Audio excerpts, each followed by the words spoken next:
Hasbunallah wa ni'mal wakil, ni'mal maula wa ni'mal nasir, wa la haula wa la quwwata illa billahil azim. Bapak Ibu, para ahli ulama yang kami muliakan, Ustaz Makassar, dan saya mohon maaf saya dari Binjai, rupanya jalan macet. Tadi prediksinya 20 lewat 30 sudah sampai. Itulah kalau sudah sampai Allah, mudah-mudahan kita semua dalam lindungan Allah SWT.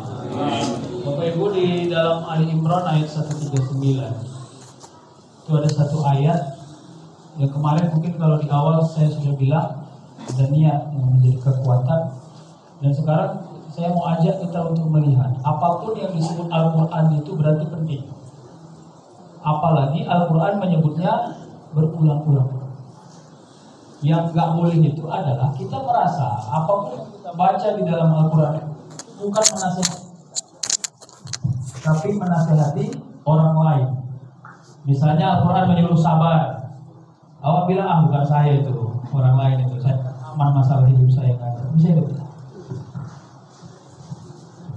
Termasuk surah Ar-Rahman, berapa kali di situ bi ayyi ala'i rabbikuma tukadzibun? 31 ya. 31 kali. Kalau ditanya, untuk apa itu sampai 31 kali diulang? Supaya cantik, kayak saja, kayak puisi. Oh, Al-Quran itu gak serendah itu. Semua kalimat dalam Al-Quran punya makna yang sangat tinggi. Sedangkan Allah menyebut dirinya saja dalam Al-Quran, kadang menyebut dirinya Allah. Wallahu ghafurur rahim. Berarti menyebut dirinya Allah. Atau Allah menyebut dirinya Rabb. Itu juga beda. Fabi ayyi ala rabbikuma. Jadi bukan fabi ayyi ala illah, tapi Rabb. Itu juga punya makna yang berbeda. Jadi bukan hanya supaya cantik kalimatnya kan. Itulah makna ijazul Quran itu, kemujizatan Al-Quran. Kalau Allah menyebut dirinya Allah, berarti dia sedang memberi sesuatu dengan sendirinya. Jadi wallahu ghafurur rahim, Allah Maha Pengampun, berarti maknanya ampunan Allah itu tergantung Allah saja. Gak bisa kita nagih-nagih. Tapi kalau Allah sebut fabi ayyi ala rabbikuma tukadziban, maka nikmat Tuhanmu mana? Berarti kita disuruh untuk mengikuti semua aturan Tuhan. Ada sholat, ada puasa, ada zakat. Ada yang batil tidak boleh dikerjakan, ada yang haram tidak boleh dikerjakan. Jangan gara-gara merasa sudah dekat sama Allah, lalu semua aturan Allah gak diikuti. Itu ada orang ngomong, Ustaz, kalau saya gak level kayak Ustaz. Ustaz kan masih sholat kayak gini kan. Nah, kalau saya udah eling di atas sedikit lah. Nggak bisa ya. Sehebat-hebatnya kau ingat sama Allah, kalau kau tidak sholat neraka begini. Aduh. Kenapa? Karena Rabb itu maknanya adalah imtisalul awamir wa ijtinabun nawahi. Semua aturan Tuhan itu harus kau ikuti. Perintah Allah, larangan Allah ditinggalkan. Saya harus aja itu untuk melihatnya agar kita pandai merenungi apapun yang disebut Al-Quran berarti penting. Nah, dalam ayat Ali Imran 139 itu Allah menyebut wala tahinu wala tahzanu wa antumul a'launa in kuntum mu'minin. Jangan kau lemah. Berarti kita ini merasa kuat. Ada merasanya Ustaz? Merasa kuat. Sehingga merasa kuat itulah yang sering menunjukkan kita lemah. Kenapa? Orang yang merasa kuat itu sering bergantung hanya dirinya sendiri. Ar-ra'ah ustaghna. Atau yang kedua, memang kita lemah kian. Kalau lemah fisik, nggak bisa berdiri, sakit, boleh lah ya. Tapi ini lemah yang non fisik. Apa ya? Kurang sabar, kurang baik sangka, tidak mampu bersyukur. Itu lemah itu. Jadi jangan anggap bahwa kita ini bisa hidup tanpa yang saya sebut-sebut itu. Berapa banyak kejadian belakangan ini. Yang terakhir itu yang lompat dari lantai 20 itu sekeluarga gitu, ke bawah. Ya, kalau masih membunuh orang itu masih bisa lawak sangka, mungkin mau mencuri, mungkin dendam. Tapi kalau sudah bunuh diri sendiri berarti ada problem. Apalagi yang bunuh diri ini orang Islam, berarti tauhidnya bermasalah. Apalagi dia bunuh diri gara-gara harta dunia, berarti tauhidnya bermasalah. Jadi kita ini sering sangka-sangka yang tidak pas pada hidup kita. Jadi jangan lemah. Maknanya apa? Karena kita ini kelihatan lemah, saking merasa kuatnya jadi kelihatan lemah. Manusia itu tidak mau bergantung kepada Allah Subhanahu wa taala. Dia punya kuat, punya kekuatan, punya jabatan, merasa bahwa saya juga juga kalau tidak berkawan samamu, saya juga aman kok. Orang duit saya banyak, hati-hati. Ini kalimat bahaya nih. Ini kalimat bahaya. Kebergantungan kita kepada orang bukan tentang duit saja, tapi tentang doanya, tentang kemaafan, tentang silaturahim yang terbangun. Kita ini suka kasar di ruang-ruang gitu ya. Ente punya tangga, saya enggak. Ente pikir saya enggak bisa beli tangga? Sorry lah ya, saya bisa beli tangga. Ini bukan cerita tangga. Ini cerita tetanggamu masih mau enggak mendoakanmu? Tetanggamu masih mau enggak memaafkanmu? Itu yang tersirat yang kita enggak ketemu. Begitu nanti disebutkan bagaimana kesaksian Anda kepada si mayit. Ayo apa jawabnya? Malas orang jawabnya kan? Diam aja, ini alam yang meninggal gimana? Kira-kira begitu. Jadi pulang Pak beteng-betengon. Paham kira-kira. Jangan sok kuat gitu. Padahal udah badan krempek tapi sok kuat gitu. Apalagi kelemahan manusia itu. Kelemahan manusia itu sering membangun standar yang tinggi padahal dia hidup standar yang murah aja bisa. Ya. Harus repot. Coba ya. Mana lebih enak? Pakai sandal jepit atau pakai sepatu mahal? Hah? Benar ya, lebih ikhlas ya kan Pak? Kena BC oke, kena panas oke, hilang itu kali ya kan? Begitu hilang sandal jepitnya buat status dia di Facebook. Hari ini ujian Allah datang kepada saya. Sandalku hilang di masjid. Inilah ujian bagi orang-orang yang istiqomah. Orang sandal jepit hilang, istiqomah gak kau bilang? Coba sepatu harga 3 juta hilang kalau nggak oleng kepala presiden. Jadi udahlah, kalau hidup kita murah jangan murahan gitu loh. Jangan menganggap yang murah itu murahan. Saya mau aja itu. Nanti kalau kita menganggap yang murah itu murahan, Allah buat standar hidup kita tinggi dan kita tergopoh-gopoh mengikutinya. Tahu tergopoh-gopoh. Dia jalan, kelihatan lari. Yang jalan dia, yang ngos-ngosan, itulah tergopoh-gopoh. Pernah nggak nengok orang dia yang jalan yang sesak napas awak? Mana dia tergopoh-gopoh. Kita ini kelihatan tergopoh-gopoh menjalani dunia ini. Ya Bapak Ibu, bayangkan sama menghadapi Ramadan ini, Ustadz Makassar. Diskusi tentang nastar itu sudah dibangun 10 hari sebelum Ramadan loh. Wah, benar itu. Diskusi tentang kue coklat itu di dunia maya itu sudah nggak tahu. Bapak-bapak yang angguk-angguk nih korban bininya nih. Berat Pak, karena standar yang kita bangun terlalu tinggi. Padahal orang datang ke rumah kita udah muaknya dia makan nastar. Iya kan? Dia mau cuma dikasih air putih aja.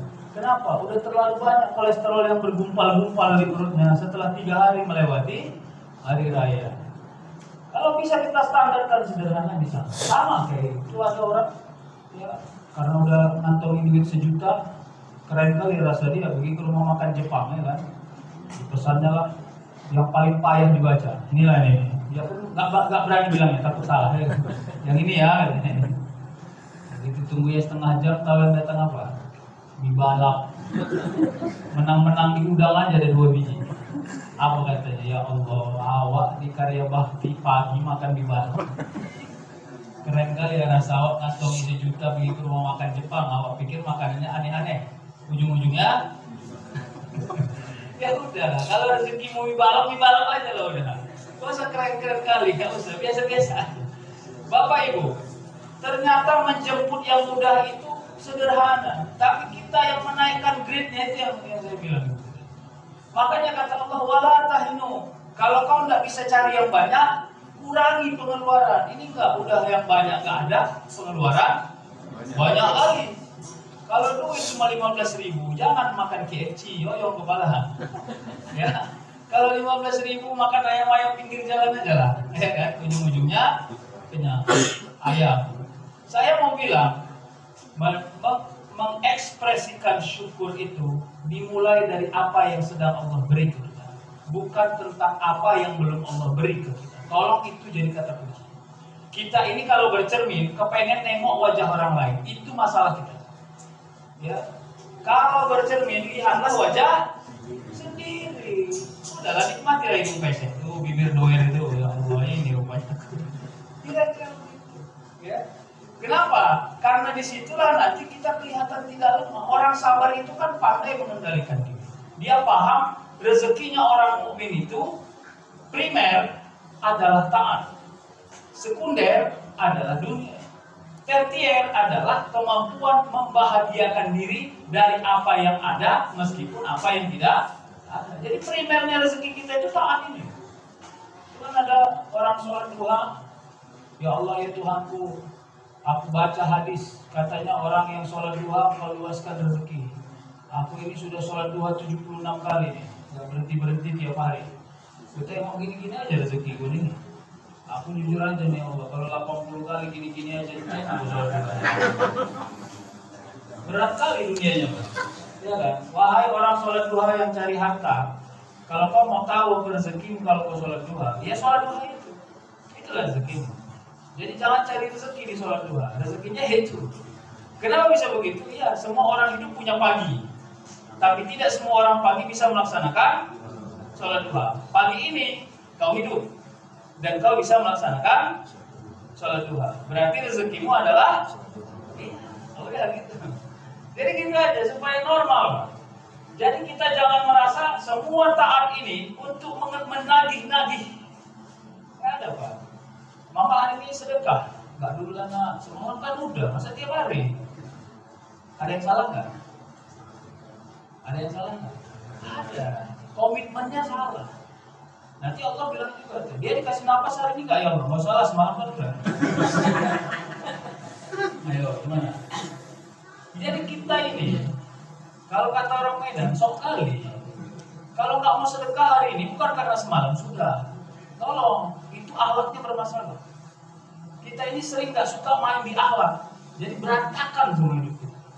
Jadi gimana? Ya Allah, saya semalam sudah sedekah. Hari ini saya lihat sedekah, tapi sepertinya hajat dunia saya masih terlalu tinggi. Ampunkan saya ya Allah. Mudah-mudahan besok luas rezeki saya bisa bersedekah. Bisa nggak kayak gitu? Ini enggak, sok kaya semalam kan udah, masa tiap hari ya sedekah? Nanti dicabut Allah nyawa hari ini, bingung. Dan Bapak Ibu, saya harus kasih tahu juga, jangan terlalu lembut menasihati diri sendiri, tapi kita keriak kali nasihati orang. Kebalik Pak, balikkan sini. Kalau nasihati diri harus keras, nasihati orang harus jauh lebih lembut. Karena kita kelihatan lebih tertarik orang berubah, tapi kita nggak suka. Iya, itu problem kita Pak. Awal kepengen orang jenggotan, padahal jenggot awal pun nggak tumbuh. Itu filosofinya. Jadi harus kasar kita nasihati diri kita. Wahai diri yang merasa paling benar di muka bumi ini, ya, sedekahmu cuma gocengan dari tahun 83. Gawat kawinnya. Benar nggak? Goceng itu sedekahnya banyak atau enggak? Hah? 5.000 itu banyak atau enggak? Tergantung isi dompet. Kalau isi dompetnya 10.000, goceng itu banyak. Tapi kalau isi dompetmu 10 juta, goceng itu ngejek. Tahu ngejek? Hati-hati Pak, itu komitmen. Jadi kita nggak usah bahas harta orang berapa, nggak penting itu Pak. Tapi kemampuan dia mengekspresikan, mengimplementasikan kemampuannya di tengah-tengah banyak orang. Kalau kau diberi Allah adidaya dalam hidup ini, berpengaruhlah kepada hidup. Kalau enggak, hati-hati. Untuk melihat keterpengaruhan kita, nggak usah jauh-jauh, nggak usah tanya lalu sebar angket di sini. Bagaimana menurut Anda saya baik nggak? Nggak usah, itu terlalu repot. Tengok aja orang di rumahmu, surga orang rumahmu sama dia. Kalau enggak, surga berarti bermasalah hidup kita. Dengarnya kereta ayahnya pulang, udah pulang ayah. Berarti udah stres sekali dengan ayahnya. Atau pagi, ayah kok belum kerja ya? Biasanya jam 8, jam 9. Oh, jam 9 ya? Berarti udah muak kali ya itu kan? Jadi itu aja ukurannya, nggak usah jauh-jauh lah ya. Merasa baik di hadapan orang, tanya sama anak kita, sama istri kita, sama suami kita, kita ini membosankan. Hati-hati. Jadi kita suka menatap terlalu jauh, tapi yang dekat tidak terlihat. Kita sering ingin dievaluasi oleh sesuatu yang paling jauh, tapi kita lupa bahwa kita sering dievaluasi oleh anak-anak kita. Yang terakhir ya, atau panjang lagi nih Kak? Oh, ya mau aja. Kita lanjut ya. Maka Bapak Ibu, hati-hati. Lemah itu menjadi kata kunci untuk kita harus lihat potensinya di diri kita. Ya. Kadang-kadang kebaikan Allah kita salah tafsirkan. Kita lihat bahwa Allah memudahkan urusan kita padahal kita sedang lalai-lalainya. Allah ingatkan, wallazina kazzabu bi ayatina sanastadrijuhum min haitsu la ya'lamun. Itulah dalil istidraj. Ya, orang-orang yang suka mendustakan ayat Allah, merasa semua sepele. Ini nanti aja. Sanastadrijuhum, nanti pelan-pelan Allah akan jauhkan dia dari jalan Allah. Istidraj. Min haitsu la ya'lamun, dari jalan yang dia nggak tahu. Tiba-tiba udah jauh aja dia leong, tahu leong? Main layang-layang. Layang-layang itu enaknya nengok kalau leong, pasti enak deh goyangnya. Tapi dia sudah putus benang. Hati-hati Pak. Kita lihat cantik goyang hidup kita, hartawan, hidup enak, tapi kita sudah putus benang dari jalan Allah Subhanahu wa taala. Jadi ini yang hati-hati, makanya kita harus hitung diri, Pak. Jadi hidup ini dua kuncinya. Satu, punya masalah. Dua, punya rezeki. Kalau kita masih punya masalah dan punya rezeki, berarti hidup masih panjang. Tapi kalau ibu-ibu udah nggak punya masalah, hati-hati, yang pendek hidup ibu. Makanya harus cari masalah. Iya, ahasiban nas ayyutraku ayyaqulu amanna fa hum la yuftanun. Apakah manusia itu mengira ketika dia sudah bicara aku beriman kepada Engkau ya Allah, maka Engkau sudah diuji. Jadi ujian itu terminologi Allah sayang sama kita. Jadi kalau banyak ujian berarti hidup masih panjang. Sama kayak orang naik pesawat, nauzubillah. Dia ditakdirkan Allah makan nasi dari mulai lahir sampai mati 100 kg nasi misalnya ya. Dia naik pesawat sudah makan 99,9 kg nasi. Tinggal 0,1 kg lagi nasi dimakannya, matilah dia. Waktu naik pesawat masih 99,9. Kalau pesawatnya jatuh, insya Allah dia nggak mati, karena masih ada rezekinya 0,1 kg lagi nasi. Jadi Allah tidak pernah curang kepada rezeki manusia. Makanya Bapak Ibu, kalau Bapak Ibu merasa rezeki Bapak Ibu seret, ya kan? Itu tanda umurnya panjang. Oh iya. Mau saya kasih tahu kalkulasinya gampang. Si A ditakdirkan Allah dari mulai hidup sampai mati rezekinya 100 miliar. Si B ditakdirkan Allah dari mulai hidup sampai mati rezekinya 100 miliar. Sama. Lahirnya ini sama ini orang. Udah. Tapi si A setiap hari dia dapat uang 100 ribu. Si B tiap hari dapat uang 10 ribu. Mana yang duluan mati? Yang 100 ribu dong. Si A, makanya yang masih bersih cair tuh hati-hati Pak. Yang pendek ngomongnya. Asal bersih cair. Cair. Nah ini bahaya Pak. Ini berita gembira bagi orang yang payah kali cairnya. Jangan-jangan umurmu adalah panjang. Nah ini berita baik Pak. Jadi kita nggak boleh jelek sangka kepada rezeki harta dunia yang kita anggap payah hadir kepada diri. Pasal 1, Allah dan takdirnya tidak pernah salah. Pasal 2, kalau kau merasa takdir Allah salah, balik saja kau ke pasal 1. Bahwa takdir Allah tidak pernah salah. La yukallifullahu nafsan illa wus'aha laha ma kasabat wa 'alaiha ma kasabat. Penutup, inilah cerita. Jangan layas kepada kemudahan Allah. Ya ada seorang anak bandel kali ya. Pulang lama, sering cabut di sekolah, kena SP bolak-balik, ayahnya udah gondok aja nih dia. Ya kan, mamanya dia yang bela-bela ya kan. Mamanya yang bela-bela, pulang jam 12 malam, mamanya yang bukakan pintu. Mau kena tampar ayahnya, mamanya yang backup. Baik gak mamanya nih? Baik kan? Ya, baik ya. Suatu hari ya, dipanggil anaknya inilah kawan-kawannya Marta Rumbo di rumahnya. Kumpul-kumpul. Panggil ya kan, kawan-kawan cerita di belakang rumah. Besok kita jadi pergi. Jadi ya. Kita lama lu pulangnya jam 11, nanti kau kena marah ayah kau. Kata kawan-kawannya ke dia. Dia ngobrol di rumah dia nih. Gampang, tenang Glenn. Mamaku ada. Mamaku bela aku. Mamaku itu bodoh loh. Orang taman SD, PAUD dia. Gimana? Jadi mama, masih bisa aku kendalikan mamaku. Orang taman SD udah bodoh, PAUD lagi mamaku. Makanya, kira-kira kalau ibu yang jadi mamanya sakit hati nggak? Hah? Mau marah nggak? Itulah cara kita melecehkan takdir Allah. Saya mau bilang itu. Kita menganggap Allah itu tidak pandai menghukum kita. Bahasa pendelingnya layas. Malayas itu jauh. Betul lah itu. Kau terlalu layas sama saya. Tidak boleh. Kalau saya kasih mudah hidupmu, bukan berarti saya tidak bisa menghakimi hidupmu.